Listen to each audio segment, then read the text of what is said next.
Welcome back to the podcast that rocks, weekly podcast that talks about news of the world of rock, metal, alternative, and everything in between. Happy Halloween week. My name is Luke. My name is Alex. And my name is Rowan. We are dressed the best we can for the holiday season. Thank you so much for tuning in. I will not do a Canadian impression. You might get some other impressions on stream, though, considering what our costumes are. Thank you so much for tuning in. 50 likes will play Festival Rock or Flop. I would have loved to play spooky music, Halloween metal music, horror music, something even fun, like the old horror stuff, the old Halloweeny stuff. YouTube would have a fit. So, enjoy us dressed up. I'm Wolverine. Alex, introduce yourself, who you are for the audio crowd, and then Rowan. Alex? I am Nadja of Antipaxos. Very nice. And Rowan. Yeah, what's up? It's your boy Fred Durst from Limp Bizkit. See, he doesn't laugh while he's saying it, though. He doesn't get the giggles when he says it. That's the problem. Yeah. Shit. Oh, but somebody already called and said, is Rowan Fred Durst? Yeah. Yes. You got that. I cannot have the claws on the whole time. There's no way, because I cannot work like this. So. You can't type like that? Like this. No, you just do it. Yeah. You're all... Dang it, Scott Summers, you stupid jerk. Yes. Thank you so much. It was not a huge news-breaking cyclic week. As it's Halloween week, though, we wanted to talk about some fun things in the world of rock and metal. This is probably the best week to do it, and I wanted to talk about some fun things. So, before we get to that, I have one small bit of information that passed off, and this is radio information. I don't know. Alex, you might be aware. Rowan, you may not. You may, though, because you're Northeast. WMMR legend in Philadelphia, their long-time DJ passed away, Pierre Roberts, at 70. That is a bummer, and I am not sharing my screen with you. I need to share my screen. I apologize. See, the Wolverine costume got me too excited. Now I don't know what to do. Bam. Bam. Pierre Robert passed away. He was found at his home at age 70. For those who are not aware, Pierre was beyond a staple in Philadelphia for rock radio, for a station that's been around as long as our parents have been alive. And he's been on the air for that long, just about as well. So that is a big loss to radio. I wanted to start just by saying our thoughts go out to everyone at the WMR team, everyone in Philadelphia, except for the sports fans. All of you people really do have a lot going for you with the legend that was Pierre. And I do hope that a good tribute is made for him, because he contributed so much. Alex dropped off. There she is. I don't know what happened. You're okay. The little Discord noises, by the way, go. Yeah, they're all Halloween themed now. Jeez, Discord, a shred of professionalism as we sit No, I'd say here wrong in with our that. Halloween as we sit here in our Halloween costumes. They're getting Yes. into the spooky season too. Like, come on. It's just so off. It's just so weird. It's like, what in the world? Oh, it's Discord. That's my reaction Yeah, to it all. well, if it's spooking you, it's doing its job. It's not really spooking me. It's just confusing me. That's not scary. It's just It's random. putting you off, though, which is like what horror wants you to do. I guess. It's a stretch, but I guess. Hmm. I say keep it, Discord. Keep it for Christmas. Who cares? Oh yeah, I can sign on that. Okay. Oh, it's gonna be like Holiday Bells or something for Christmas. Ooh, I don't know. it might be. Now that's like the ho-ho-hos and jingle bells. Yeah. We now or go imagine on. it's just like Mariah Carey's song just starts playing anytime anyone joins a call. I mean, we have new Christmas songs coming up. We got Taylor Momsen's Christmas stuff. We have a chance of getting something new Spoilers for just the to new album sprinkle it in. releases. Yeah, so just sprinkle it in. We are not ready for Christmas yet. We're ready for Halloween. There are many an article on many a website talking about the scariest bands of all time, the best horror bands of all time, top 10 horror, all this stuff. So we're not going to go through every list because, again, there's so many over the years. But we do want to talk about the bands that are the best. And chat, this is one where I do want to hear your thoughts. Dear Wolverine, how do you type with your claws out? I don't. It's a pain. They have to buy me like on my own keyboard. It's nuts.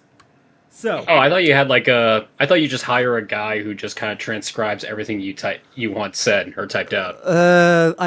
Wolverine swears too much, and they never last in the X Mansion, so they have to keep firing people. So, we'll start off just with this basic one. If we're going to go comedy, and we're going to go aliens, and we're going to go blood and guts, let's just stick with Gwar. That's a great one, right? How can you go wrong It's with like Gwar? if a B movie was a metal band. Yes. sometimes C movie, like not even B movie theatrical release, like straight to video.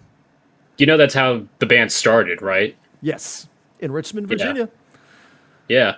they Well, no, have. but like, oh, I'm sorry. Go ahead. No, I was going to say they started in Richmond, Virginia, and all the other stuff, like the old videos they have too. Richmond, Virginia, Space Freaks Gwar. Boy, that is a great way to describe them, by the way. Go ahead. If you want to talk about the intro story, go ahead. Like how No, yeah, odorous and stuff. Yeah.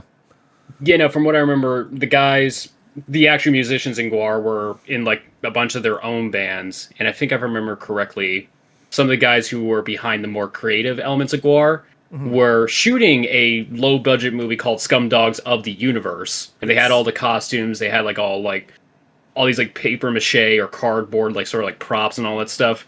And then I think if I remember correctly, the band took a bunch of them, wore them on like one of their shows, and it was like really well received. So it's just like, you want to just put this together? I might be getting some details wrong. I read this story a long time ago, but it was like something along those lines where it started out as just a bunch of like film students just making a stupid sci-fi movie. And that kind of just became the basis for Guar. Which I mean, like, that's just kind of cool. It is very cool. Since 1984. Gwar's been around a lot longer than people realize. It's a very unique concept, too. Alex, I know you've seen Gwar. Any fun memories of seeing Gwar live? Oh, just so much cough syrup. So much. Yes. All over. Yes.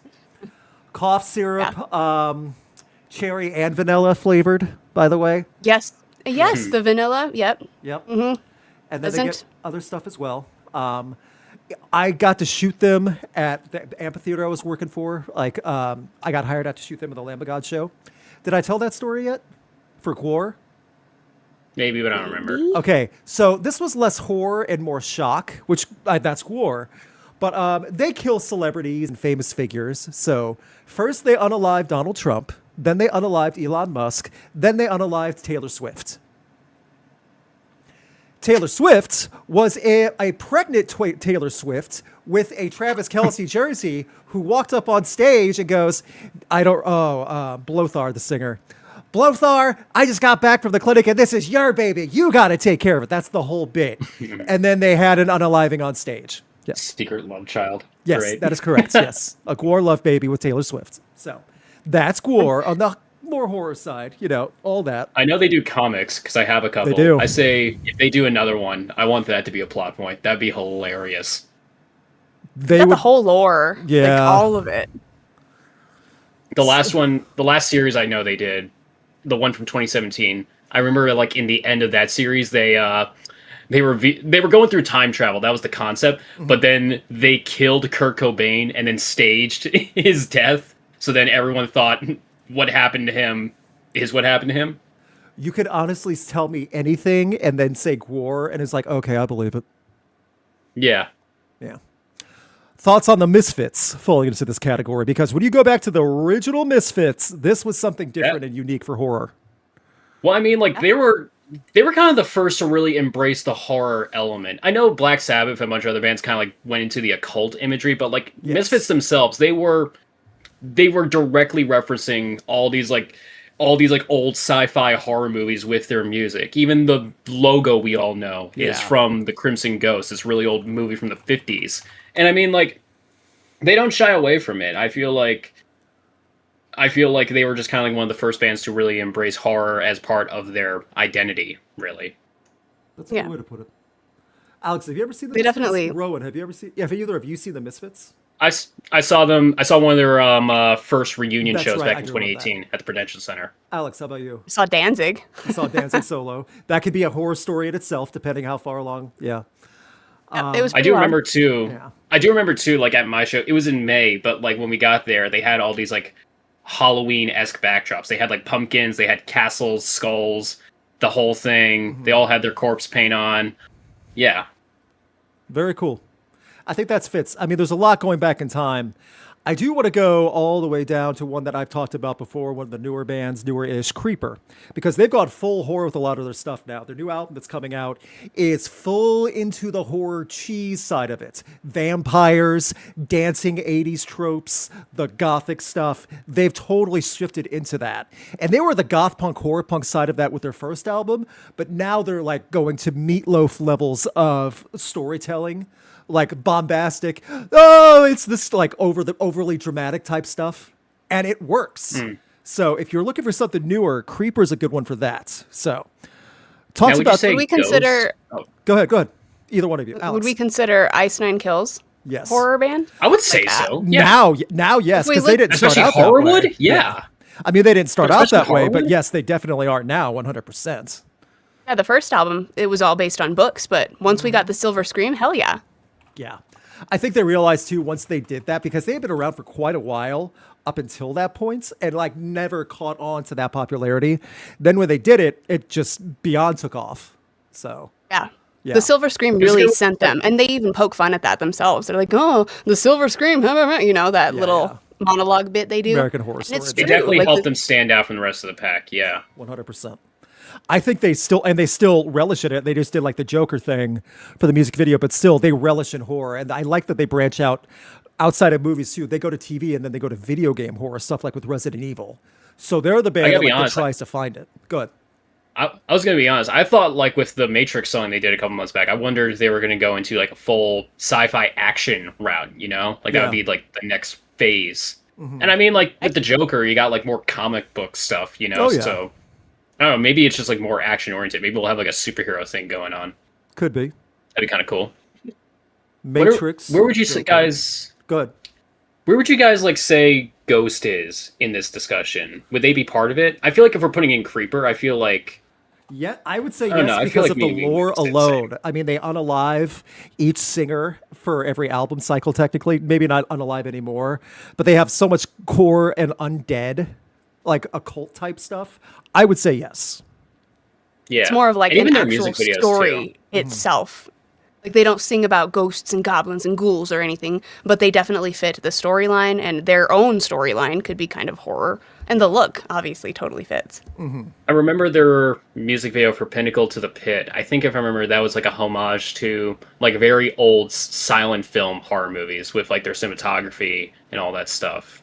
And I don't know, I just feel like it's really cool. Like their music videos are always like kind of like that sort of like campy, sort of like spooky, like aesthetic, really, especially with like a Skeletor. But like insane eyes, but they relish in making it fun, not just scary or horrifying for the sake of being edgy and grotesque. There are a lot of bands who do that great, but this Ghost is not one of those bands. But I would still say horror. They fit, you know. I mean, okay, let's put it this Yeah. way: would the typical Presbyterian conservative mom in Kansas be terrified by some of these images? Yes. Well, then guess what? They fit.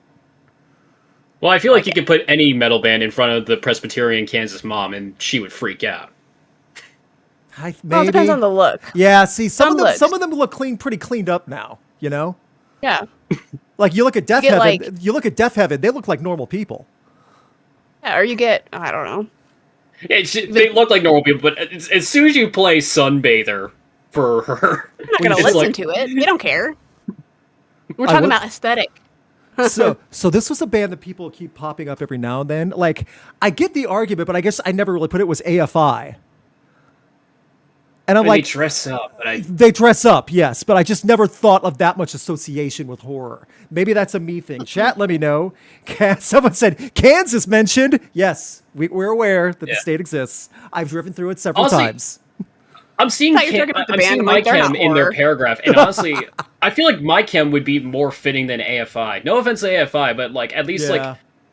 my chem like goes further into the more gothic aesthetic. Yes. Really. It seems darker. I'm not in saying they theme. belong in Yeah, the I get what you're saying. It seems darker in theme. Okay. And now, because I'm assuming my wife is listening, we have to talk about Powerwolf. Because you know what? It really is that great. This is the perfect blend of definitely sings about horror tropes, zombies, wolves, the occult, things like that, crooked priests and like demonology and stuff.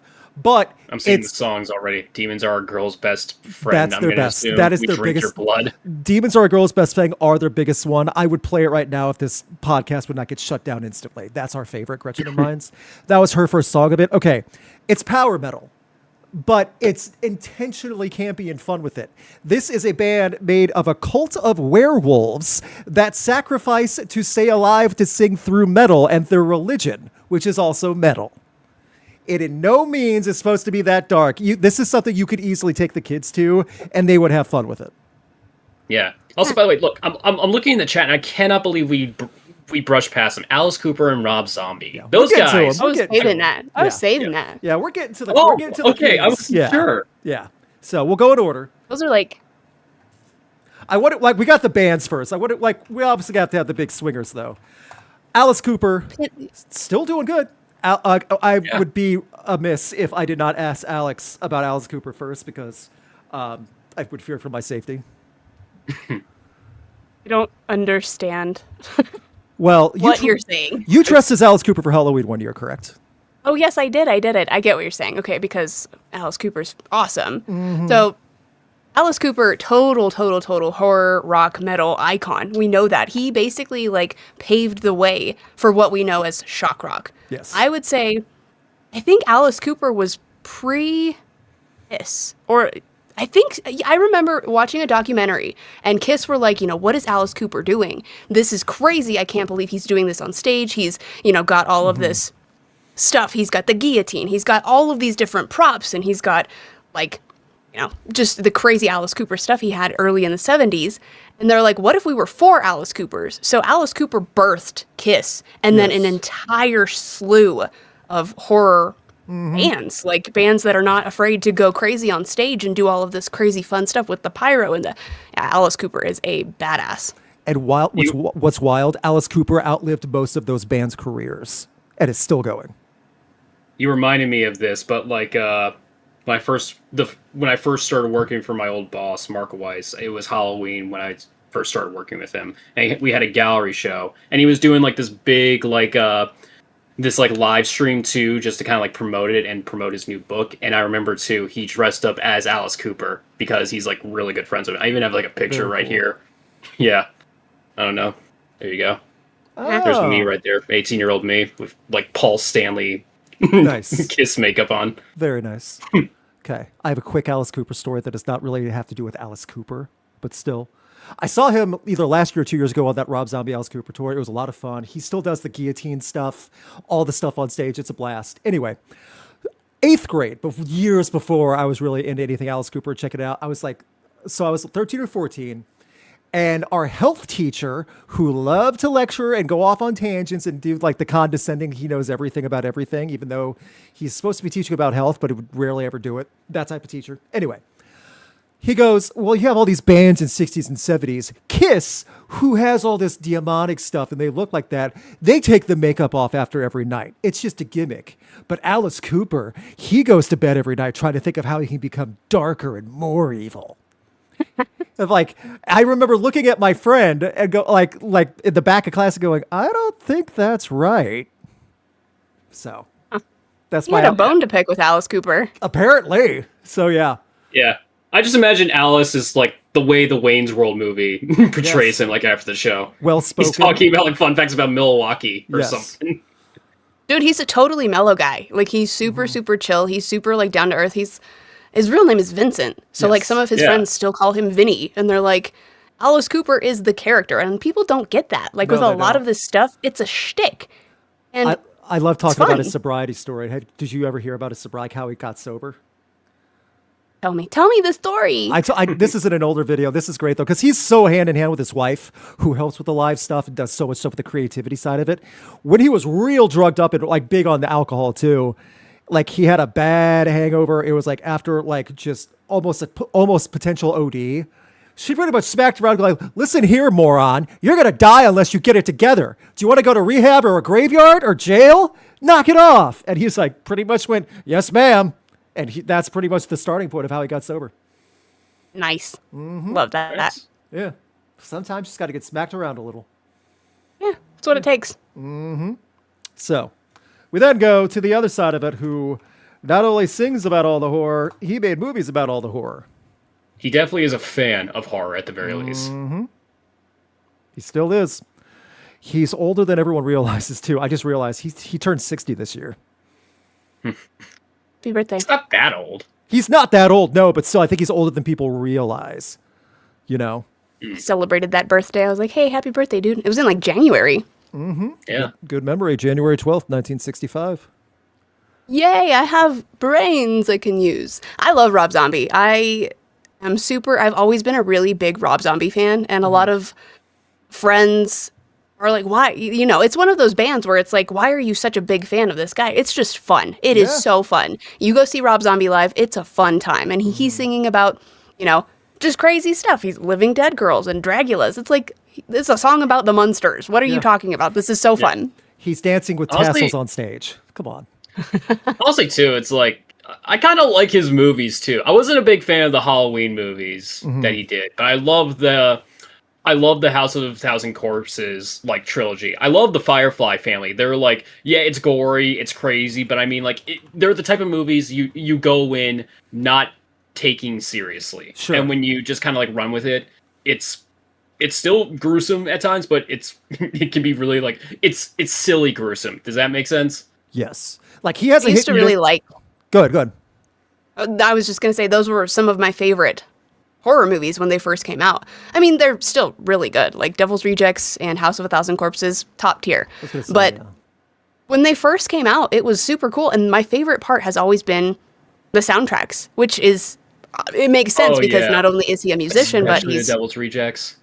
Yeah, those soundtracks are just like the feeling and the vibe and just how it grooves and it's on beat. The whole movie. Yes. I love that. I love it when you do good scores. I honestly, like, the fact that you mention it, like, at the end of the Devil's Rejects, when they're approaching the police barricade and they decide to go in a blaze of glory, and Freebird starts playing, in my opinion, that is probably the best use of a song in any movie ever. I can't hear that song and not picture that entire ending, and I'm all down. Do you also feel a little patriotic about it because it is like a fight the cops to Freebird type movie? Yeah, and they're all loading up their guns and all that stuff. Yeah. I also remember too in the opening of that movie too, when they raid the Firefly estate, like estate, they got oh my god, the only verse. The Midnight Rider. They're playing the Midnight Rider to the credits, and while they're arresting everybody, and you're just like, you have the police going through like this house of horrors, and it was awesome. The soundtracks are fantastic. Yes, that's always a staple. And again, his movie career has been hit and miss. Even some of his albums have not always hit as hard, but he's always been consistent in something to check out. Meaning you always want to see what he does next or hear what he does next. And that's what I've always appreciated about Rob Zombie. I just love that he's such a weird guy, like naturally. He was raised, like he and Spider-1 of Power Man 5000, they're brothers. I don't know if everybody knows that's fun lore, but they grew up in like carnival circuits. Like their parents worked in carnivals. Yep. So they were always exposed to like all of these different crazy wild people. And it's like, that makes sense. When you learn their upbringing, it's like, oh, I get it. And I think it's just so cool that he takes all of that creativity and all of that weird stuff that he's seen and that he was obsessed with and that he is probably kind of afraid of. I remember an interview where he was like, I really hate clowns. I'm afraid of clowns. He's just leaning into it, and I think it's so fun. Yeah, interesting choices he made for some of those movies, but you know what? Good for him. It's right? It's the Batman principle. I have to be what I'm most afraid of. I love it. Now, also in this discussion, I kind of also like to think that we should make a mention of just like times when bands are trying to use their music videos to make pretty much like little horror movies. I don't know, stuff like old Tool music videos when they're doing the stop motion stuff. Those are always like those heavily go into just like disturbing you with like imagery, or even like even old Marilyn Manson music videos too. When you watch like Sweet Dreams, and you just have no idea what the hell is going on. I don't know. I feel like then those in itself are just trying to be like their own little mini movies. Actually, even going back to the Misfits, I remember during the Michael Graves era, they did a music video where they got George Romero to direct their music video for Scream, and it's like the band as zombies, and they're chasing people around a hospital. It was so sick. Mm-hmm. Yeah, there it is. I just posted, the George Romero one, like I just posted too. Like there's a lot. Years ago, in 2019, I made a video for Halloween weekend, 10 horror music videos in rock. I try to share it out every year because this is one of the most fun videos I've ever made. I dressed up as a pro wrestler who did tons of horror stuff called Bray Wyatt. He was the Fiend. He was filled with the horror stuff, and I dressed up. Then in 2019, a month later, it got taken down because some of the music videos had blood. So I re-uploaded it in black and white in 2020. And that was fine. Nice. Yeah, exactly. So anyway, one cool thing I remember, and this is one that gets overlooked, body count. Because all the members are named after horror, like Vincent Price and stuff. They're all named after horror. Their music videos get scary sometimes, like Saw level violence. So they do a lot of that stuff too. And then you have the Misfits. You have Halloween, which that's just the classic right there as well.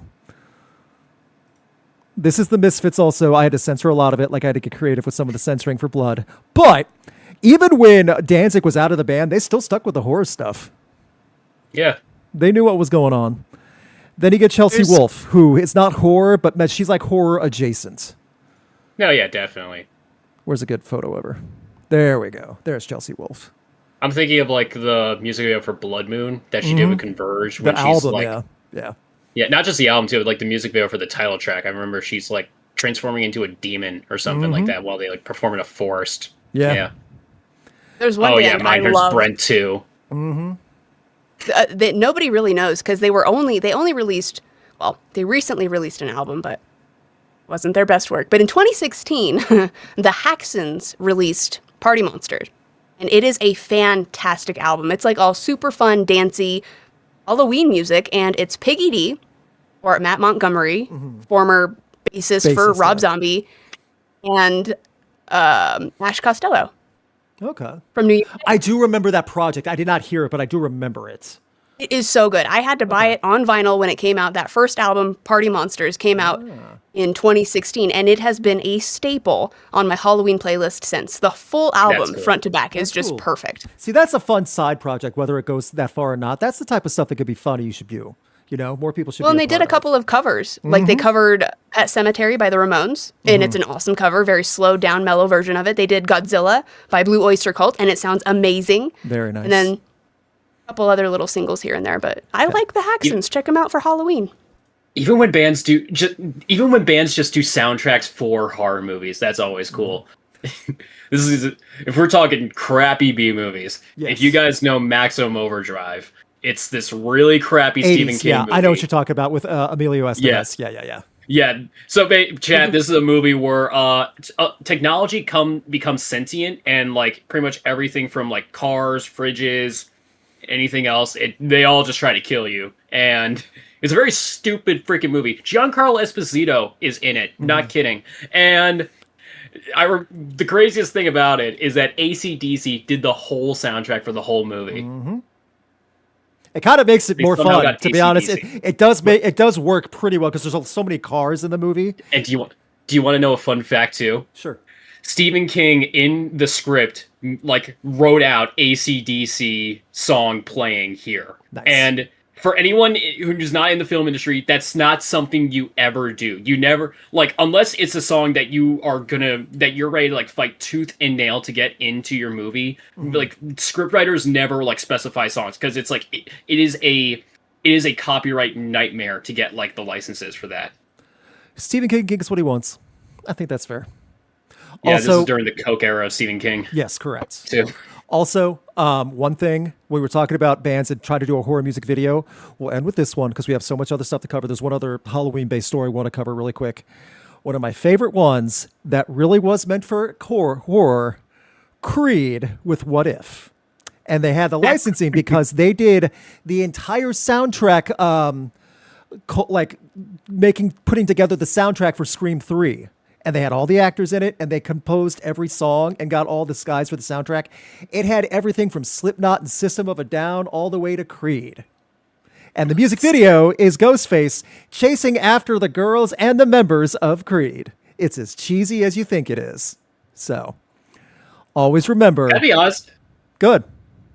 Gotta be honest. If it's just one guy going up against Creed, I mean, like I can understand like two girls running away, but like a whole band of guys against like just like one dude in a mask. I mean, like I'd be like, bro, just turn around, just kick his ass. See, to be fair, he picked them off one at a time, which is interesting. And it was always like all the girls were about to make out with each member of the band, except Mark Tremonti, who was just by himself shooting hoops in the back. I'm guessing he lives. They all live, technically. It was all a prank. And they're all like, aha, you got us, that type of thing.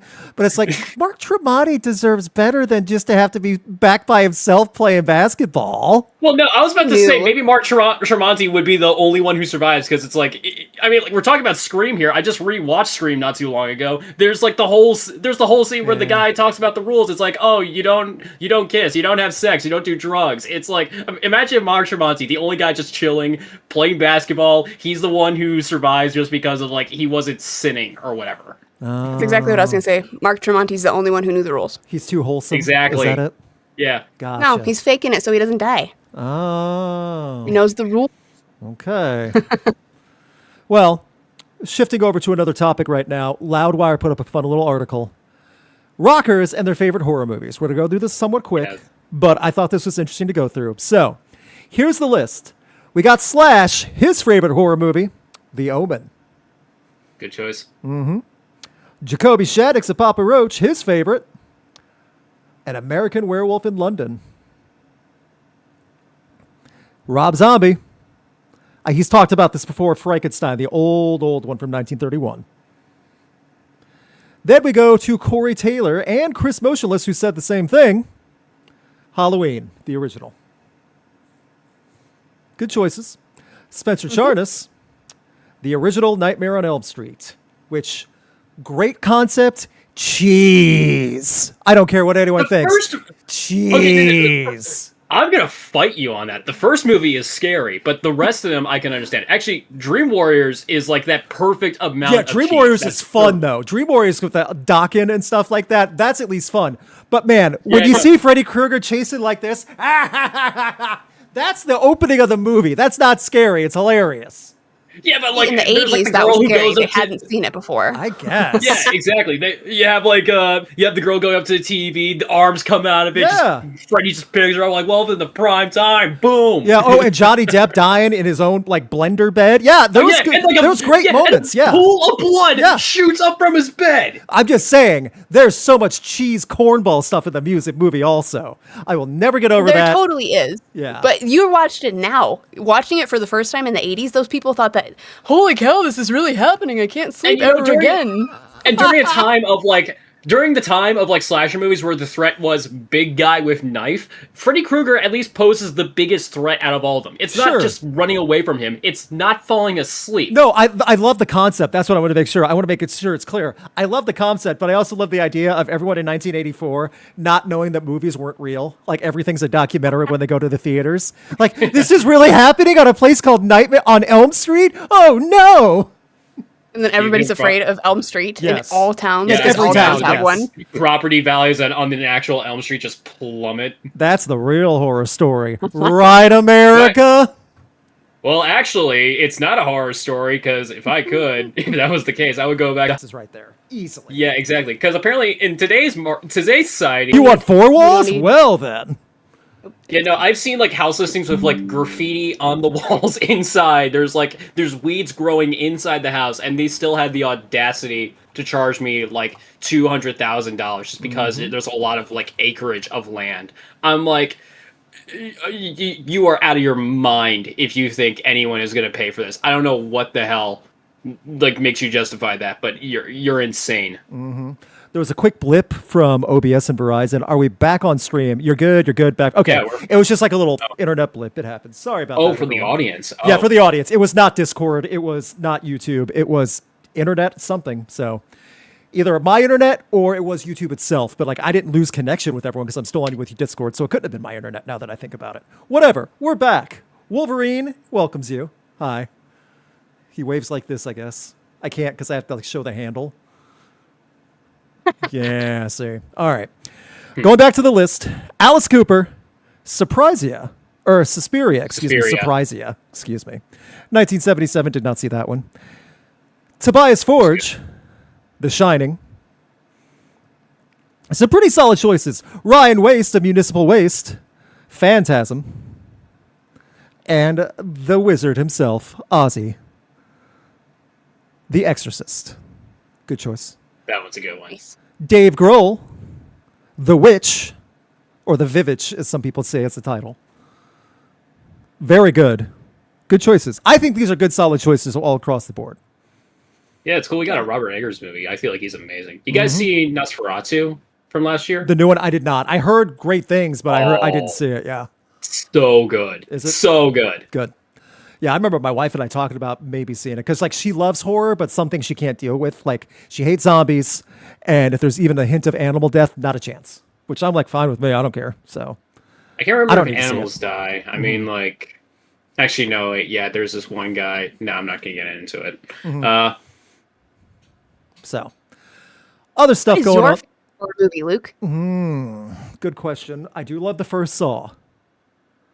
That is Saw movie's like good. figuring out that the guy was there the whole time in the chamber and it was him and like the sequence was out of order was such like a refreshing way to look at everything. So the first Saw and an underrated horror movie that keeps getting lost in time based on Stephen King short story 1408 with John Cusack. Oh, yeah, when he's in the evil. That's like The hotel? Yeah, It's that was such- like The it's so Shining, good, yeah. kind of. But it's just like this one single room in this hotel that is Yeah. haunted, and it's a total mind screw. It's so Yeah. good. It's so well done. Like if I had a suggestion like for a new horror movie that you haven't seen, like all the classics, 1408 from either 2007 or 2008. It's so good. So Sam Jackson's in it. yeah, and Samuel L. Jackson's in it too. So Alex, Oh Nice. man, horror you recommendations. have memory with that one. Yeah, 1408's great. I love the classics, the Okay. classics, starting with Dracula and Okay. then Frankenstein. I love it through Creature from the Black Lagoon. I can watch those over The and over and Universal over. I love classics. them. Yeah, I got you. Yeah. Yeah. Very cool. Rowan, how about you? My all-time favorite horror movie is definitely The Thing. John Carpenter's The Thing. Okay. I mean, like, that's one of the few 80s horror movies that, in my opinion, still holds up today. I still, like, watch it every Halloween. I still come across, like, people who have never watched it, and, like, we sit down and watch it. It's like, I just get to see their reactions to Yeah. all, like, the crazy stuff. It's awesome. But also, like, I also love watching a lot of, like, the fun, campy stuff, too. Like, everyone knows Scream is, like, a good satire, but if you guys want another good satire, there's this one movie from 2012, I want to say, called Tucker and Dale versus the Forces of Evil. Someone which just is, said that in chat. Yeah. Yeah. No, yeah, dude. If you know it, it's awesome. Guys, seriously, if you love Scream, you will love Tucker and Dale. Just- Alan it's the most Tudyk bad. is in it. It's the most bad luck situations for some of those people in that movie, but it's hilarious. It plays with perception a lot, which is hilarious. Also, It's a lot of visual gags. for horror comedy, Shaun of the Dead is classic. I don't care what anyone Oh, says. yeah, Shaun of Always the a fun Dead. blast one. So, also, my wife chimed in. She said I was there. Like we watched Hereditary 2 years ago, and so many people loved it. She said she was underwhelmed like it. I liked it fine, but I at least appreciate they try to do something different with Hereditary with an ending like that. So that I appreciate. So, any other horror mentions that you want to get out? Now's the time. Smile, I did not see. Someone recommended that one. Teeth, I did not see. The original Child's Play, all the Child's Play movies. Well, when it gets to Bride of Chucky, they were having fun with it. That's what I kind of Yeah. appreciated more. Okay. Was When it- you bring Jennifer Tilly Yeah, I was into your gonna say. movie, you're good to go. Yeah, and it was John Child's Play Ritter's 2, son. best yeah. one. Child's Play 2. Okay. See, I'm like getting them confused a little bit, but it's like when they got, I remember when I saw Bride of Chucky, it's like, this is just fun. It's meant to be, it should have been like this in the first place, you know? It's insanely stupid. Same with Seed of Chucky. Also, if we're just talking like stupid and fun horror movies, Reanimator is also a lot of fun too, if you guys know that one. I know of it, never saw it. Yeah. Final Destination, someone just mentioned. Yeah. That's why I people like the don't. first three. Yeah, see, I didn't see them all, but like that's why people don't drive behind logger trucks, which is probably smart in the first place. Someone's ingrained. mentioning the Mouth Yeah. of Madness. Is that the one with Sam Neill where he's like trying to track down a writer, but then like the stuff from his books is like happening in real life? I know the movie. I just can't remember if that's the name. Sam Neill was also in Event Horizon, which was horror. That was Oh freaky. my god! How did I forget Event Horizon? That movie was so freaky. Like people would go to see it theaters and tell people, "Don't see it. It's too much." So I saw like the uncensored yeah, see, stuff. I didn't even too, see at, that like, back. 15. I didn't even Oh see the my uncensored God. one, and I heard like the uncensored is like 30 minutes longer of footage in hell of people getting tortured and stuff. It's intense. Like, but Oh yeah, you were the doctor in Jurassic in Park. Jurassic You were Park. the Yeah. nicest guy. What are you doing? So Oh yeah, if we're talking like torture and Hellraiser, Yeah. obviously too. Hellraiser messed me up a little bit too, watching that, because like especially when her dad gets like strung up with the chains and like everything, all his like facial muscles are being like stretched out too, and Jesus wept. Oh my God! Like, Did you guys see the new I one? was see what? I don't watch the new Hellraiser movies. I They're haven't all seen them either. terrible. Yeah. Have you? The most recent remake. Jamie Clayton stars as Hellraiser, and I'm like, okay, maybe. Couldn't get into just the look of Interesting. Pinhead. I'm like, I remember seeing don't I remember know. seeing still images of it. It's like, okay. And like, it seems like Yeah. he's like smoothed over and like more polished and presentable, which is an odd take. Also, Just by the way, felt too, more, those like, movies you gotta CGI. understand. Oh, okay. You gotta understand too. Those movies, it's like the most basic. Like, they're not Hellraiser movies. They're like an entirely separate thing, and then they throw Pinhead at the very end, and then say it's Hellraiser. It's so lazy. I hate those. I forgot a big one that I grew up with that I love, love, love, Poltergeist.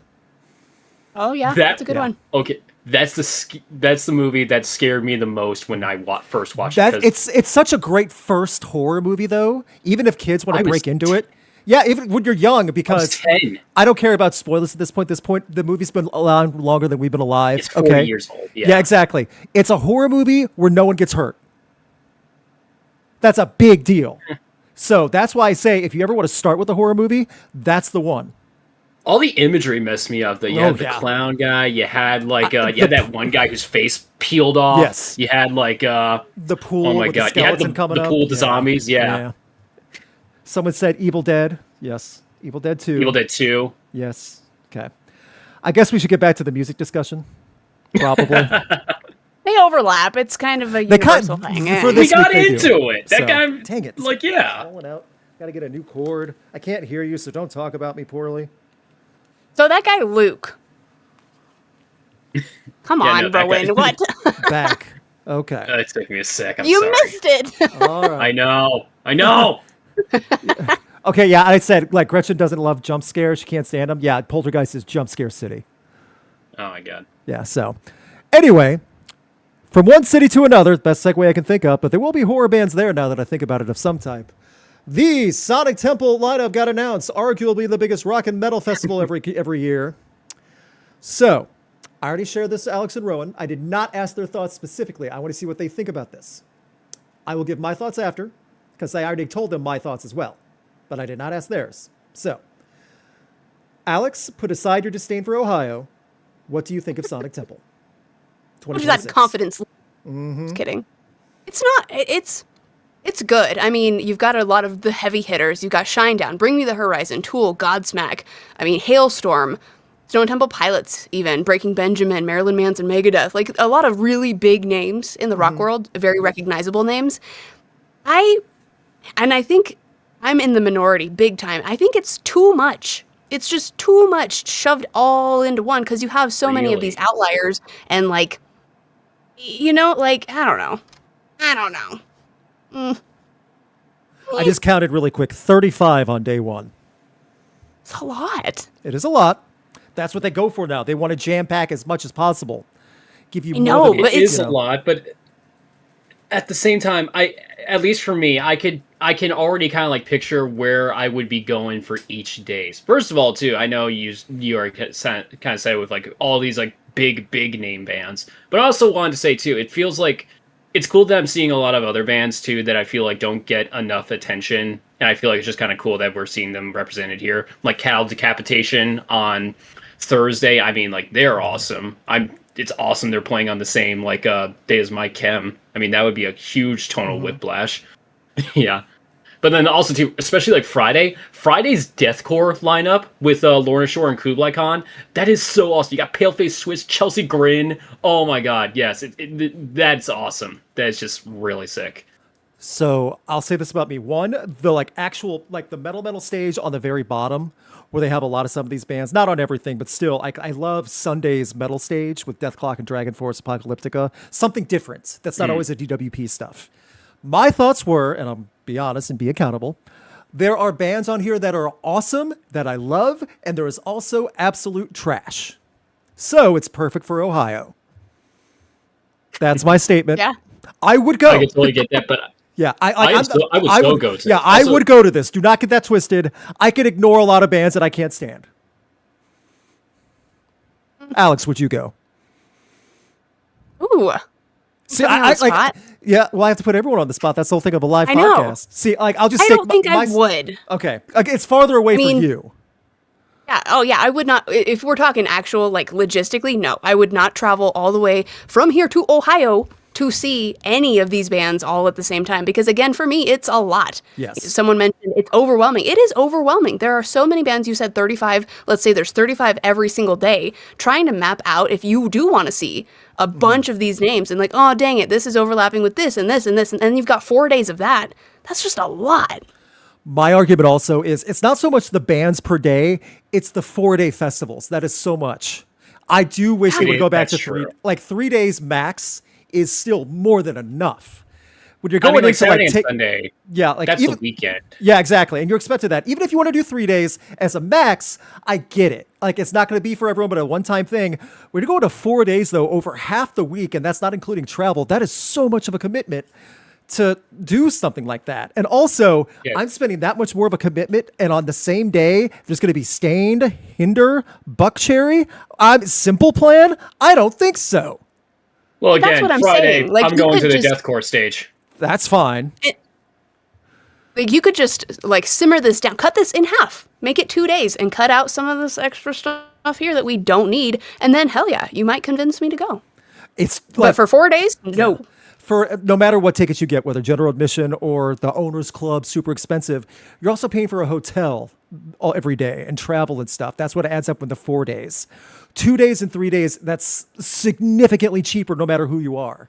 So that's just a me thing. Just like thinking of like people coming. And yeah, I can laugh, ha ha, good Charlotte, ha ha ha, Black Veil Brides, ha ha, you know. I understand they have big audiences. I don't think Buckcherry and Hinder do anymore, but still, you get the jokes. No more jokes. I would go to this because there is enough for me to warrant the trip. That being said, I'm not going to say this is me writhing on the floor trying to figure out which of Ivan's toys to sell on eBay just to make extra money. So that's where I'm at. Yeah. If this were 2 days, I would probably go, but I'm Yeah, not going that's for something more. Yeah. I mean, like I was just kind of like I didn't really think about it until just now, but yeah, no, thinking about it, it's like, especially if you're not from Ohio, I mean, like traveling wise, you're probably gonna have to take Wednesday too. You're eating a Yeah. lot into just like the regular work week. Wednesday through Yeah. Monday, easily. Wednesday through Monday. Because if I would, I'd want to see Tool, you know? Yeah. Like, why But then wouldn't I? that's the tough part too on Sunday. Again, if you're not native, Sunday is like when you gotta start planning, okay, I gotta get home. Right.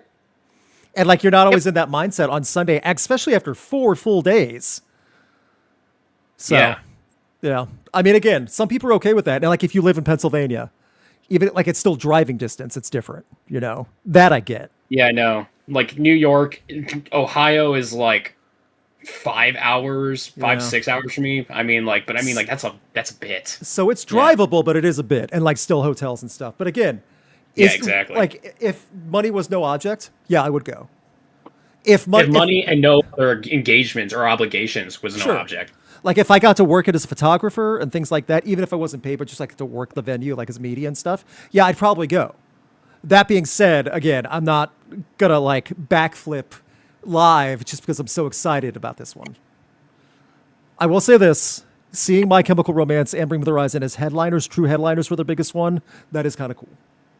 That is awesome. I will say that for sure, too. My wife wants to Yeah. see My Chemical Romance live so badly. So, let us know your thoughts in the comments. The main Yeah. stage on Friday.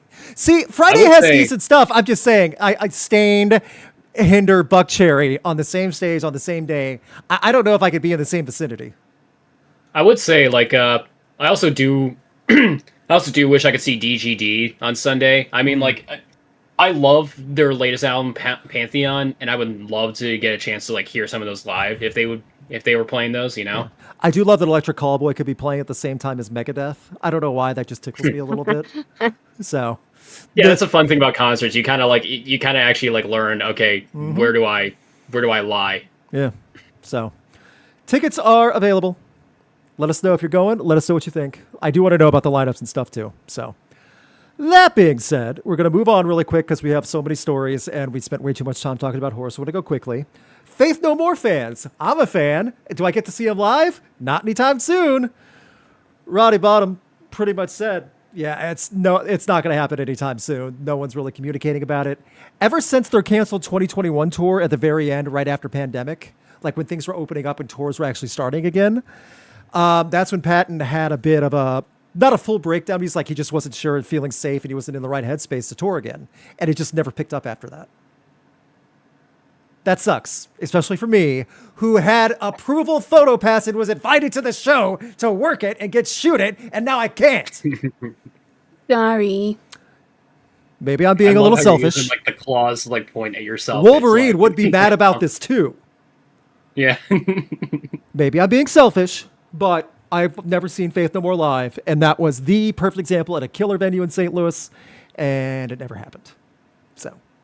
Here's hoping 2026, Roddy can nudge people in the right direction. Is that fair? I don't think, that's the quote, I don't think anyone's sort of up for it at this point. Ugh. The sadness. But now we move on to good news in the Motionless in White camp. We're getting a new Motionless in White album sooner than later. I like that. That's good news, right? It's been a while. Yeah. I hope they would do something with Mick Gordon again. It was 2022 that they last released music, right? I can't remember exactly. Score the End of the World, Score the End of the Earth. I can never get the title right. I didn't hate it. It wasn't my favorite they've done, but I love that they worked with Mick Gordon. Yeah, but I love that they worked with Mick Gordon on some of it. Mick Gordon is awesome. Yes. Let's just hope Spirit Box doesn't release an album at the same time. Oh, I see. What happened? Remember what happened? I remember. There's bigger problems to have, I guess. What's that they called? Champagne problems in the work field. It's like, oh no, what do I do? Maybe see that poll as I don't know, encouragement to do better. Yeah, there you go. There you go. You're welcome. It's going to be a better album because of us. That's true. They clearly listen to us and our opinions as well. Yes. Yeah. Does that mean we can get residuals? We want residuals for the Spear ideas, and since we know that Rush should be playing there, I want my cut. And Wolverine's Canadian, so you know what? I gotta get loonies and toonies for that too. But speaking of the Spear, that was a terrible segue, but I'm working with what I got. Alex sent us this. It's Guns N' Roses not gonna play the Spear anytime soon. Yeah. Like, okay. Were people clamoring for it? I don't think so. We talked about this last week. I just don't understand the appeal of Guns N' Roses live anymore. But the Sphere, you can see all those images of Axl Rose and 360. I can think of dozens of other bands I would rather see at the Sphere before I see Guns N' Roses. Alex, any thoughts when you sent this article to us? Going, oh no Guns N' Roses in Vegas. Oh no! I laughed. I was like, "Oh, you guys were thinking about that? Like, it's all cool." But I will totally agree with Slash in what he said in this interview. He's like, it's not really like rock and roll friendly. And in the way Slash meant it, I agree with him because, I mean, like you said, what are we gonna do? Just look at Slash up on this big giant screen the whole time? Like. You get Slash cam from his sunglasses, so he's like the 3D everywhere. I don't know. Or just imagine like Axl has another like tantrum, and you just see that on like the big, the big screen. See, U2, they have tons of visuals. Fish, tons of visuals. They can do something like that. Slash or Guns N' Roses, they're more on stage. Look at us rock, sing with us. So it's not. He said, yeah. The way he said it, he nailed it perfectly, and I completely agree with him. He said, quote, "But I don't think it would be right for the environment. I don't think it would be the right environment for a proper rock and roll show. Mm-hmm. It wouldn't. You don't want to see any sort of like rock band just standing up there headbanging, because that sphere is for the visuals. You want that visual They're element. not taking advantage of it. Yeah, so. Yeah, and you don't really get that with Guns N' Roses show. They're a performance show. They're a performance band. They're just up there to perform. Correct. You want to sing along with them, not watch what messages they're going to do and what fun stuff. Yeah. Also, I just feel like Axl would get creepy with some of the imagery they try to put on the big screen. Oh, God, I for thought you were like, 360. He would not be able to restrain himself. No way. We've heard about the new graphic novel, and we've seen the original artwork for Appetite for Destruction. That's what No, it's going thank to be. you. Just the images of him being a cyborg. No, thank you. Or imagine it's the spaghetti incident, but like just all around you. That is one of the most ugliest album covers I've ever seen. And the spaghetti's by the way. moving just a little bit to make it a little bit like Oh intimidating God, and gross. I couldn't stand that. I legit would walk out. Well, you don't have to, thankfully. One thing also that was sent to me by Rowan, this is a little odd. I don't know how I feel about this with The Devil Wears Prada, because if I was a bassist, guitarist, drummer, and I was told, we'll write this without you, champ, you just pick up later, I don't know how I'd feel about that. Yeah, so chat, for anyone who doesn't know, this is Kyle Segrist. He has been a guitarist for the band since 2015. He has co-wrote everything from Transit Blue to Color Decay. Yeah. So, but for their latest album, which is coming out next month, Flowers, half the band weren't involved in the writing process. The only people involved were Jeremy and Mike, who are original members, and then John, their keyboardist and synthesizer guy, who's been working with them since 2012. But beyond that, too, they also worked with a bunch of other collaborators to help write out the song. Like, so I got a little list right here. Mm-hmm. Like, one's a guy named Jonathan Gehring, who apparently is not Jonathan Gehring. Wow, that is just like... You get there. I do it all the time. Yeah, wow. Yeah, no, but like other tracks involved, like one of the guys from Fit for a King. I forget his name, but like, again, this all broke because Kyle last night posted a video on Instagram where he is learning one of their new songs, Enough, and he was like saying like, I'm learning a bunch of songs for like when we go live with this tour, and people were like, what are you talking about? Didn't you write this? It's like, no, I was not involved in the creative process. They wanted to go in a different direction, and they thought it'd be better if like, I wasn't involved. I'm abbreviating a little bit, but like, yeah. It'd be one thing if he never wrote with them. Like, it was just never like something he did in the first place. If he was a touring musician. Yeah, exactly. But like, he's 11 years in. You've written albums with them, you've helped them, and you're like, no, you sit over there for now. Official member. Yeah, I don't know. Alex, any thoughts on this? Because I feel like weird. I would be pised. Pised if this happened to me. Thank you, I would YouTube. be super upset. I mean, it's weird. Like, what the hell, you guys? Like, I've been with you the whole time. What are we doing here? What is going on? Does it feel a bit condescending? It does feel condescending. Yeah. It feels, dude, if you watch the video too, where he's learning the song and just playing along to it, he looks depressed. I'm not gonna lie. He just has like this, like, yeah, I can't blame him. He's probably concentrating on just getting the song right, but he just looks so defeated in the video. I don't know. It sucks. Like, I don't know what else to say though, because they got to go on tour soon. The new album just came out. People like the new album. Like, I haven't heard it all, but still. I like the singles as they've been coming out, but I mean, like, that's just kind of depressing. That's right. It hasn't. The full album hasn't come out yet. Excuse me, but the singles people are enjoying because it's something different. But it's also like, yeah, maybe it's different because they wouldn't let their guitarist write. Woof. Well, not just the guitarist. It's just like it's also two other members too. Their bassist and their drummer were not involved either. It's the two original members and their keyboardists and a bunch of other collaborators. And I mean, like, I get that in the music industry, it's like. It's kind of an open secret that like bands sell songs to each other or like help each other out in that regard. Yeah. But just like at the same time, just not involving them whatsoever, even though they are official members, they have been with you for years and have co-written albums with you. That does feel like you are being like demoted or something. A little bit. Side tangent. Someone just made a comment. Tool in the Sphere. Adam Jones would have the most insane visuals made custom just for the Sphere. Everyone would go catatonic. People would go catatonic in there. So that would be the closest to like experiencing drugs without actually taking drugs while being sober. Yes. Yeah. would be insane. That would be so wild. That would fit, all though. of those visuals. Yeah, that would be appropriate for the Sphere, though, and that'd sell a lot of tickets. So, Oh my god. If they do like like those like like those animations they do with like a bunch of their shows where it's like these infinite patterns. Imagine at the Sphere. That is a total. That would just melt your brain. okay, we're going from one live band to another. This band will never play the Sphere, but they made the right moves at their festival circuit. This band, who I cannot remember their name. Crap. But you see what's going on? Do you see on stage? What can you make out on stage? What on the screen right now? Just call it out. They're What do you see? hungry, probably. They're hungry. Does that sound right? Yeah. What's on Or, stage they for don't everyone actually don't listening? get hungry. What's on stage right now? What's listening? It's a 3-piece dad rock band out of Nashville, and the fourth member is just grilling hot dogs and giving them out to the crowd while the band plays a 30-minute set. Don't understand. That's a good way to draw a crowd. That's all there is to it. That's the new gimmick. This band's been around for a while. It's like, it really is like glorified dad rock, yacht rock style, you know? But they just brought the guy with the grill and said, you know what? Cook them.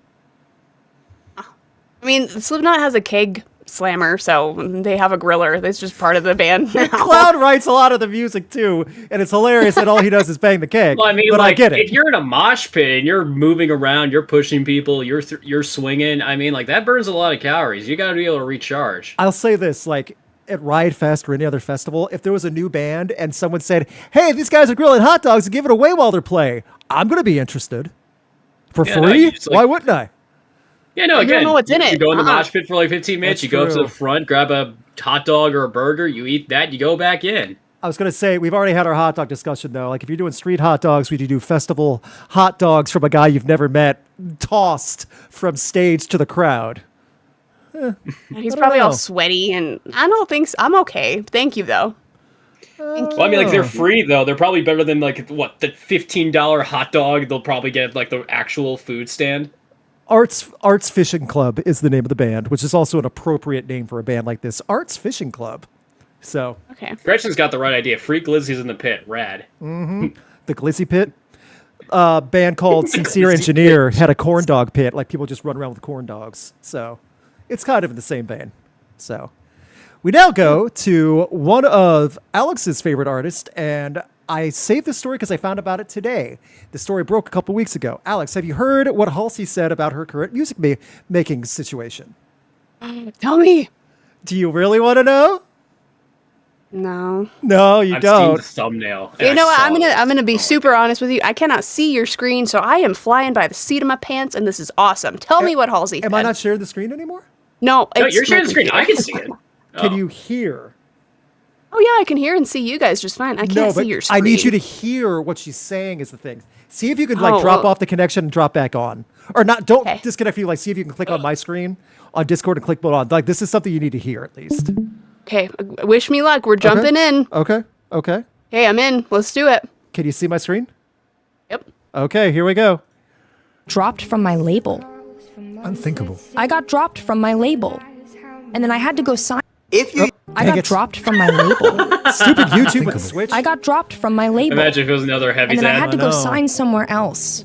And I had to go sign somewhere else 10 years into my career, having multiple #1 hits, massive records, #1 albums, you know, triple platinum albums, 4 times platinum albums. And I made that one.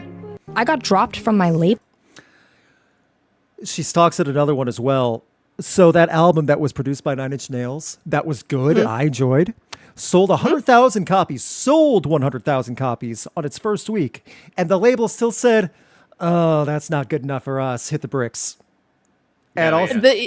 yep. And that's also why we haven't heard from Halsey in a while because it's still label drama. She has to sign with other people, and it's still a big mess waiting. So if you're wondering why we haven't she heard released proper Halsey, Greatest Impersonator. She released an album since then. yeah, the new label, yeah. But like, it's Yeah, still, yeah, yeah. it's still a big mess apparently with the label stuff. Absolutely. That the label situation is still so crummy. We heard from Shirley Manson, and she was really adamant about the music industry and where it sits right now, and how it is completely unsustainable for even a big band, a legacy act like Garbage, to do what they're supposed to do. Yeah, Halsey's in a different league. She's like a top 40 Yeah. pop star who has sold Current pop top tens 40, of yeah. millions. Yeah. But it's like the Katy Perry story. I know we're kind of on a tangent, but whatever. The Katy Perry story, like she got signed to a label and they shelved her because they wanted somebody else who had the same look and same vibe. Yes. So they're like, we're just going to take you and put you here so you can't do anything to compete with the guy we've got Yep. in the corner waiting. It's They cutthroat. do It's so crummy stuff cutthroat. like that all the time. Yep. It's so messed up. These are commodities, not people, to the label. Yep. That's just, it's like a racehorse. You don't care about the actual racehorse's feelings. If they're not going to win you money, then put that other horse to the side.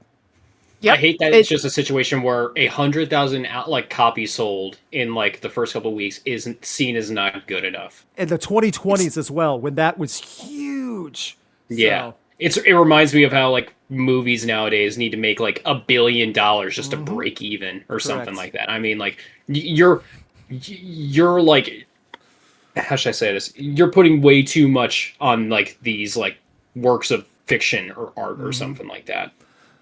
My point to bringing up Katy Perry wasn't to say like Katy Perry's the best. I love Katy. It's just to the point of these people don't care about people. No. They don't care who you are. They don't care what you're doing. They don't care what you've No, as long done as you for can make them. them money.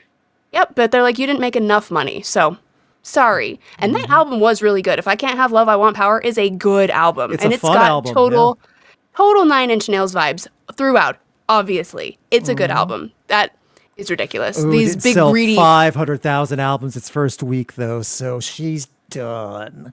Yes, Yeah. these big business people are just So bad. so gross. I hate it. It makes me so mad. So bad. Well, I think that's a good look at all the new current stuff going on. We have a little bit of a switch up because this week we're going to be Halloween based for our song of the week, album of the week, or album versus album.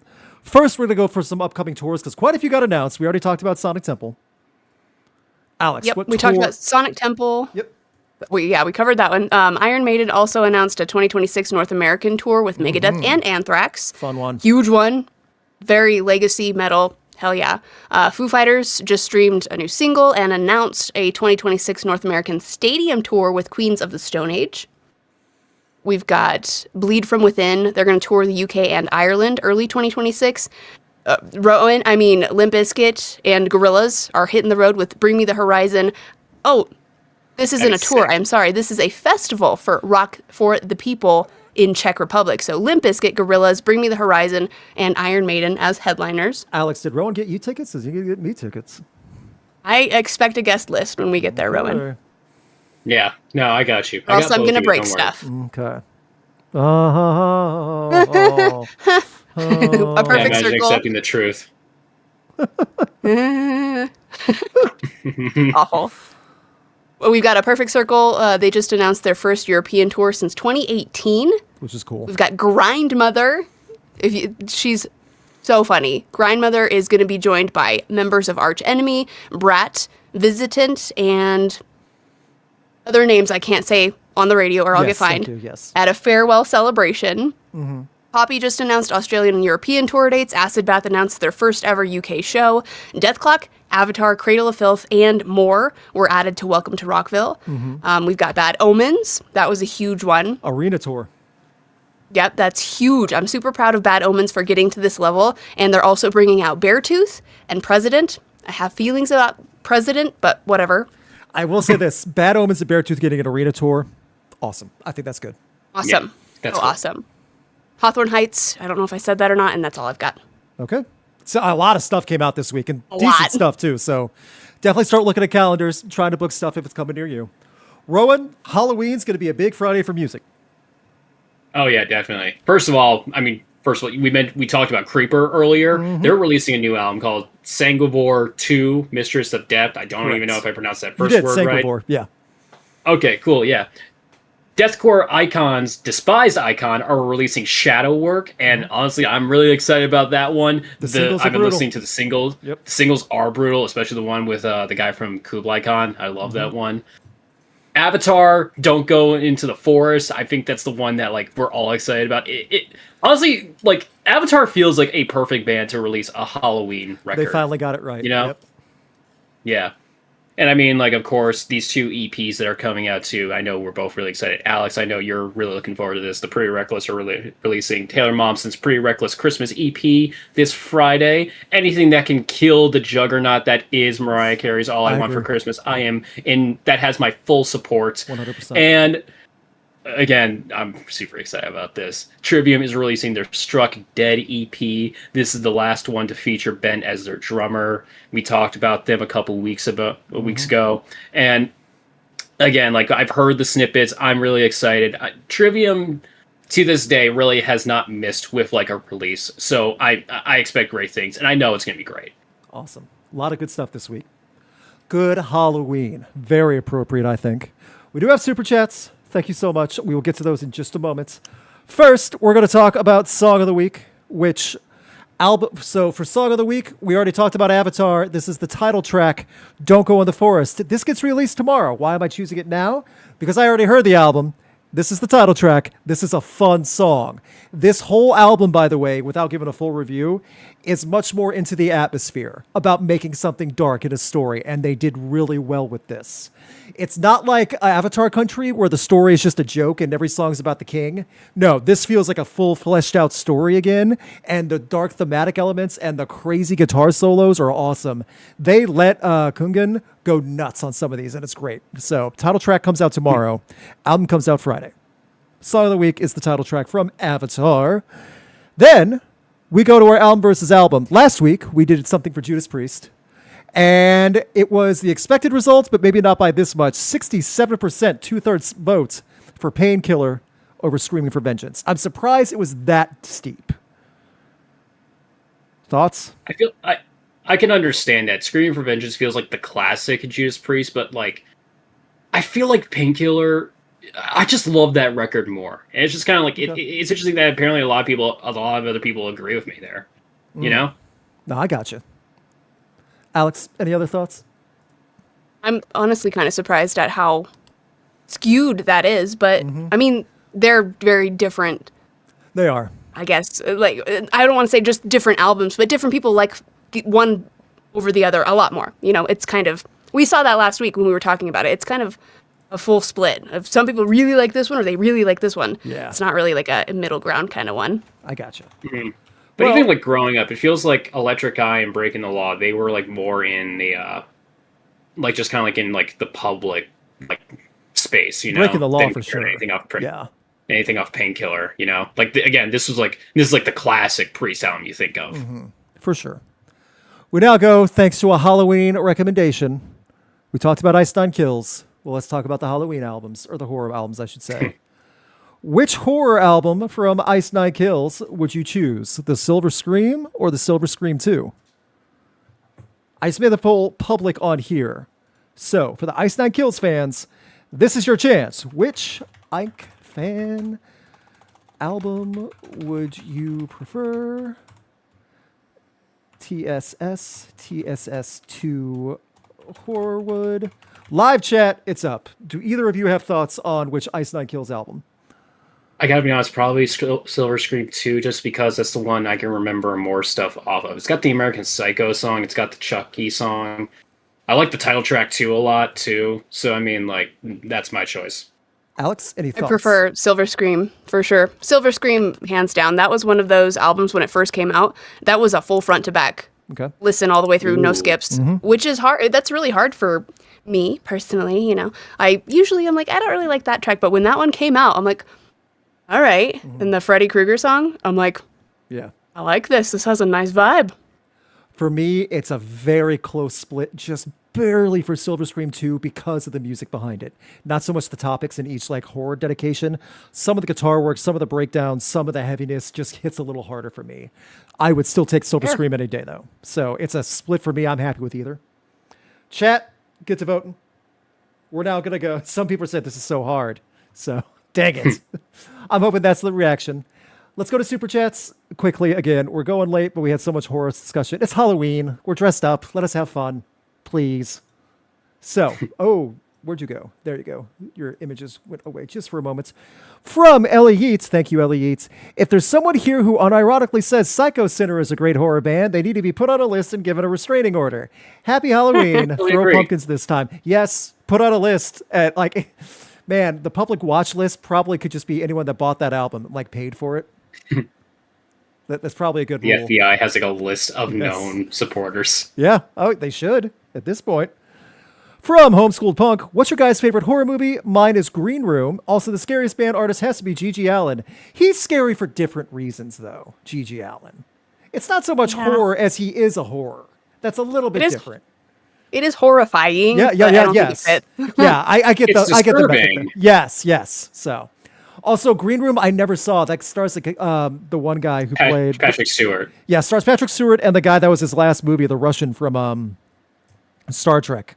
I do not remember his name. He was a good actor before I he know passed who you're away. talking about, Yeah, yeah. I never saw it though. So, thank you. We answered our horror movies before as well. So, from HT Jason. Nice Halloween costumes. Also, holy crap, it's already Wednesday. Yes, it comes up fast, right? Thank you for the thank you for the costume love. Homeschooled Punk again. I remember seeing the music video for The Kill by 30 Seconds to Mars, oof, before knowing about The Shining. I was super confused at the time. Yeah, if you didn't know about The Shining, it's hard to get the concept of that. But funnily enough, that's also when 30 Seconds to Mars was good. Yeah. Yeah. All right. We got some super chats. Are you guys ready to book some Halloween festivals? Ooh. Yeah. I don't know if that's good or not. I could be I'm gonna jinxing take the it hat off, real by the bad. way. It's pressing into, like, the headphones and the hat are pressing into, like, my ears. And I it's, mean, like, Fred it's so Durst uncomfortable. technically has to take the hat off at some point. You know, he doesn't live in it. Yeah. So yeah, here's, like, my Tim Burton hair for all of you. Oh, there you go. Each week, when we hit a like goal or we get super chats, we play a game called Festival Rock or Flop, where we book random festivals in a super chat input through super chats, 4 random bands, and a random middle of nowhere festival. Think of radio station festivals. Here we got our first one. Did we hit the like goal? I don't think we hit it yet. If you haven't hit the like, if you haven't hit the like button yet, please hit it. We're 3 away. We'll get to the super chat ones first. While you guys hit it, please hit the like button, guys. It helps us out a ton. Yeet Fest is up first. Are you guys ready? Yep. I hope I did not jinx us with what I said. Here we go. Yeet Fest, band number 1. We got Of Mice and Men. Not bad. Fine with that. Number 2. Greta Van Fleet. Not the same Weird fit. pairing. Odd vibe, but we're going to keep going. Number 3. The Cure. Ooh, that does feel good for Halloween. That's appropriate. And number 4. Steel Panther. Okay, what is this This is festival? all over the place. Fest, There is no consistency. Yeet Fest had 24 hours to book a festival, and this is what they got. So the Cure's headlining. Steel Panther opens up, and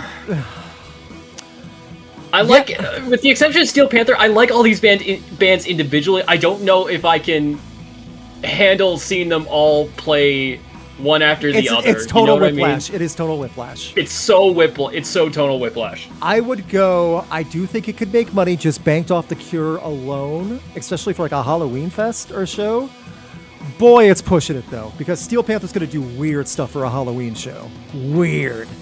So, Alex, any thoughts? Yeah. Who am I missing? I've got Steel Panther, The Cure, Of Mice and Of Men. Mice and Men. Greta Van Fleet. Greta Van Fleet. Oh, Greta Van Fleet. Oh, yeah, this is so weird. See, right? Yeah. It's Yeah. total whiplash for sure, but I think I don't need to go. right. No, yeah, I'm in the same boat. I don't need to. This is not something that we have to like make plans for, but I love the Cure though. I Yeah. love The Cure. I love All Mice and Men.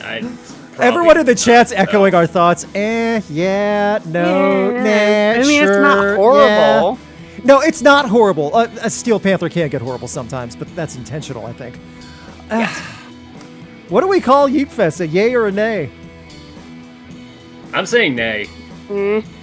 I see yes, no, yay, 50 likes. Thank you, Gretchen, for letting me know.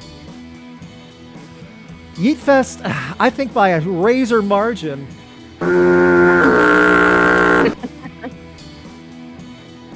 Yeah, it's so, like, what would the audience makeup be? That's another thing. Like, what would be It'd the be core? so weird. It'd be odd. like the yeah. You would have it in it'd be Anchorage, like the Battle of the Alaska. Five Armies. It'd be like Anchorage, Alaska, and just everyone shows up because there's nothing else to do. So, yeah, Alaska, of course. yeah, so. Homeschool Punk, you're up. Homeschool Fest. Here we go.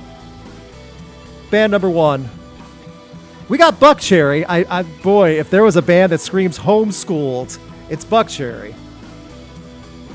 Oh, we're not having a lot of great luck this week. Number 2, Cliff Diver. We had last week, so we need to move on. So, Buckcherry, number 2. Not Greta Van Fleet. Number 2, Imagine Dragons. So we have Imagine Dragons This and is Buckcherry. Homeschool Fest. I'm not loving what you're throwing up there. I'm not sure it's going to make the money you think. Imagine the other two are going to be like the greatest like picks ever. I hope so. You got to make up for it somehow. We're in the business to make money. Number 3, we got Hinder. Oh, no. This is the antithesis of everything you stand for. What in the world happened to Homeschool Fest? What did you do? Homeschool kids don't deserve this. Number 4, Joan Jett and the Blackhearts. We are not allowing Joan Jett to be on that stage. No. No. Oh, She no. does not deserve this. How? This sucks. Her This booking sucks. agent is straight up fired. Not even let go. Like, called on the phone. Get out of your office. You're done. I'm going We to need just speak for justice the for Joan entire Jett. chat. There's not a single person who's going to say yes to this, right? I can't imagine. I don't even think Joan Jett would say yes to this if she was I paid. hope she says no. No, she would have to. She would have to say no. She'd be like, "I'm not getting on a plane for that. Heck no. Forget it. I'm staying home." What the hell are you guys Sorry, doing? homeschool. You got probably the worst lineup we've had so far. on this Imagine show. Dragons, Buckcherry, Hinder, and Joan Jett. Ugh. Yeah, no. It feels mean to Joan Jett a little bit. Can we let her get in on the next festival?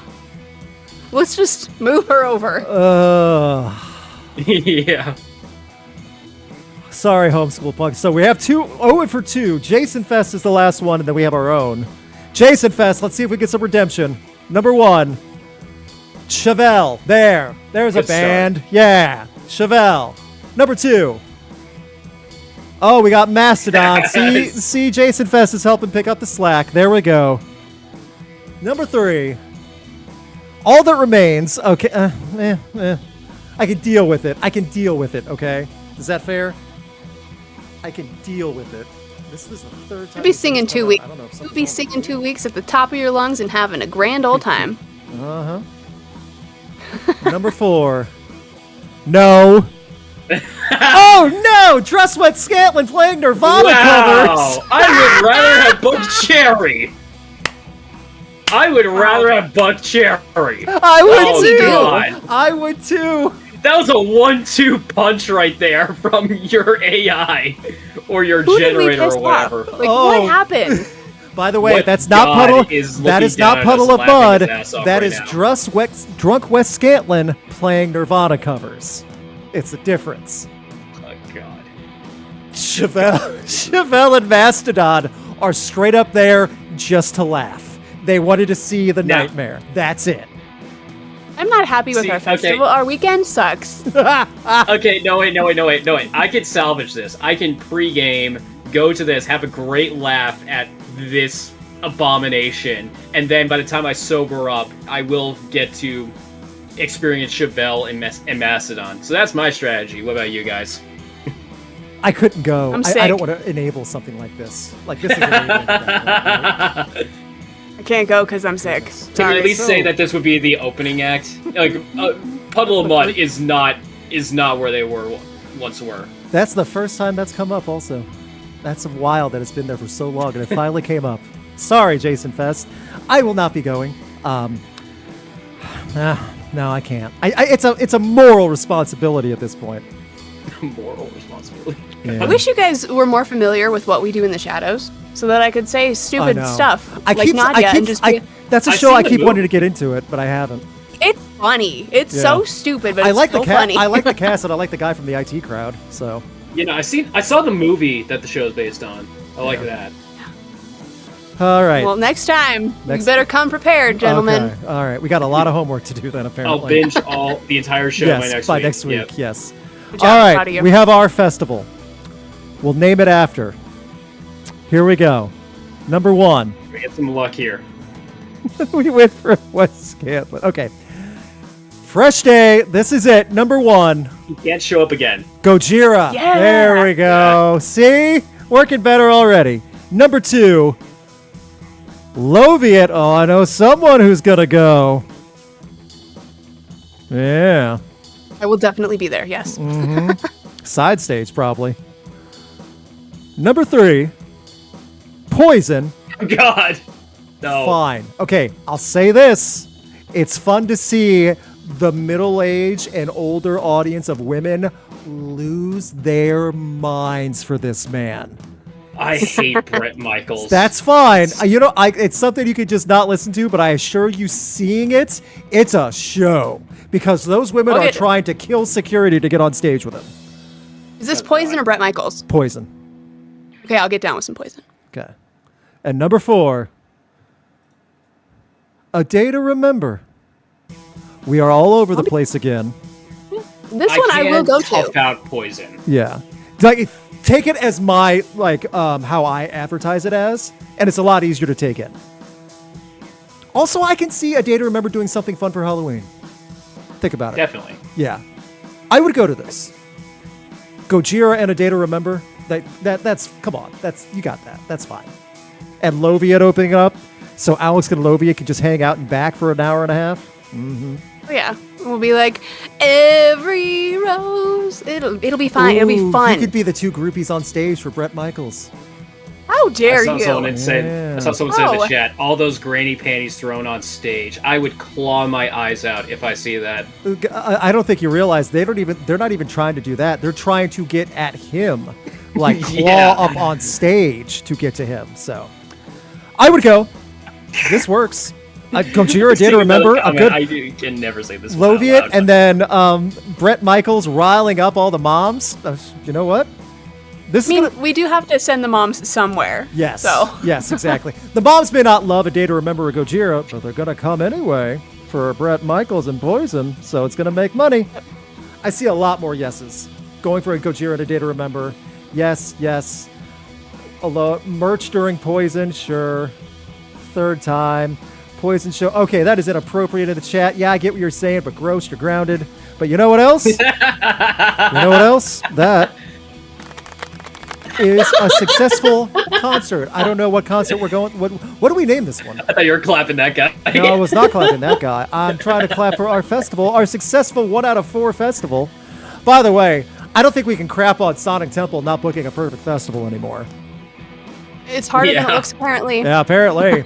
No, apparently, sometimes you just get unlucky with the generator. Yeah. That's By the probably way- how they were with some of the lineups. That's what they did this year.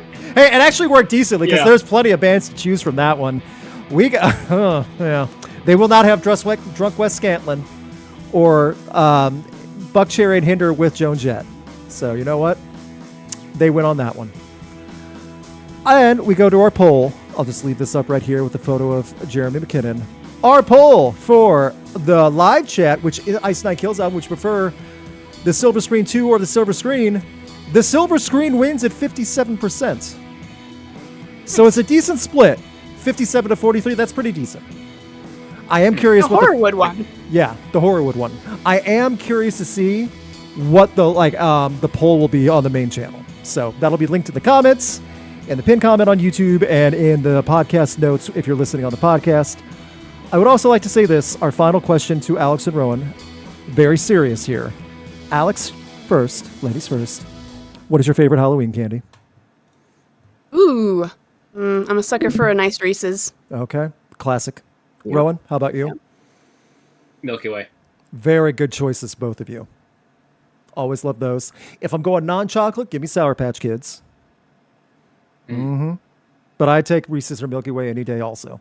Good candy choices. If you're talking just like candy, not chocolate, I would also say Skittles. There you I go. love Skittles. Do you guys like Butterfingers? I can't eat Butterfingers. Okay, I like Butterfingers, but I get that they're not for everyone. They get stuck in your teeth for a week. Yeah, that's... Yeah, so that I do get. Also, if you're in the chat and if you're in the comments section watching this, let us know your favorite Halloween candy. That's the important research we need to do on the podcast that rocked. Yeah, music, blah, blah stuff. But we need to know what candy's the best. Okay? That's the important stuff. M&Ms are always a classic. Those are your favorite horror movies, too. Yeah, I said that before, but yeah, tell us your favorite horror movies. Tell us your favorite candies. This is a good time for it. Listen to Fred Durst.